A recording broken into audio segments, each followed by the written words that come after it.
Here with us for his take, House Judiciary Chair and member of the Oversight Committee, Jim Jordan. Congressman, Bill Clinton apparently finds this hilarious, and of course he has zero credibility, and he doesn't look like he's particularly well either. But his moment is this. He says, well, let's look to the future. The Democrats about the future, and the Republicans, they can't deliver prosperity, so what they're delivering is a look to the past. Your answer for that?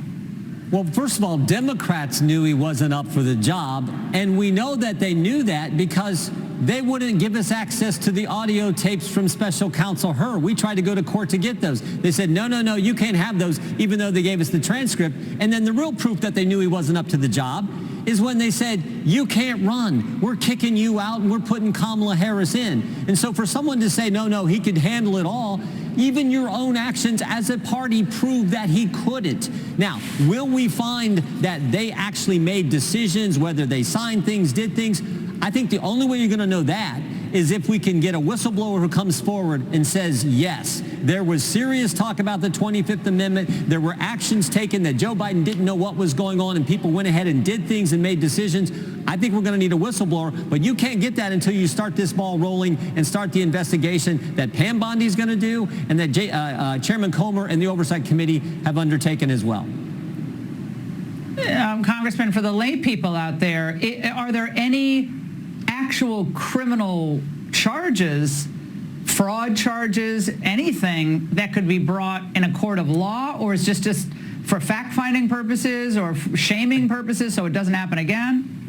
Again, you don't know. I mean, until we get the facts, until we go from there. What we all know is he wasn't up to the job. It's sad to say he's the president of our country. I disagree with his policies, but he was still our president.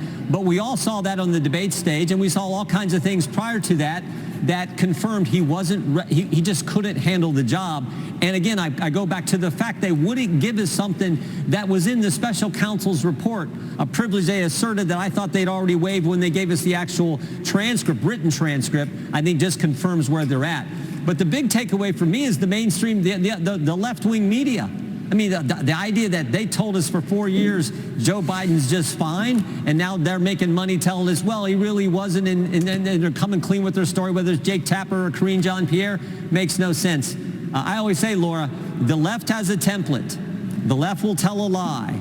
Joe Biden's just fine. Mainstream media will report the lie. Big tech will amplify the lie. And then when you tell the truth, they call you racist or something else. That's just how they operate. But the people saw through it and made sure President Trump is now our commander-in-chief. Congressman, what do you think of this Elon Musk feud with Donald Trump? You know both of them. You've interacted with both of them, but Elon Musk wants to take your big, beautiful bill and flush it down a big, beautiful toilet. What does he get wrong about the bill? Well, the bill does 4 things that are just fundamental Republican principles. That's why it's a good bill. The bill cuts taxes, lets moms and dads keep more of their money, including parents and people who work and get tips. The bill says that we're going to maintain border security on our border, allocates the resources for that. The bill says if you're an able-bodied adult and you're in our welfare system and you're getting taxpayer money, you're going to have to go to work. And the bill says to moms and dads, we think you're best equipped to select where your son or daughter should go to school, and gives them school choice. Those are fundamental common sense Republican principles. That's why this legislation is good. I wish it saved more money just like you did. But overall, this thing is good, and it enacts the things that President Trump campaigned on. I hope Charlie's right.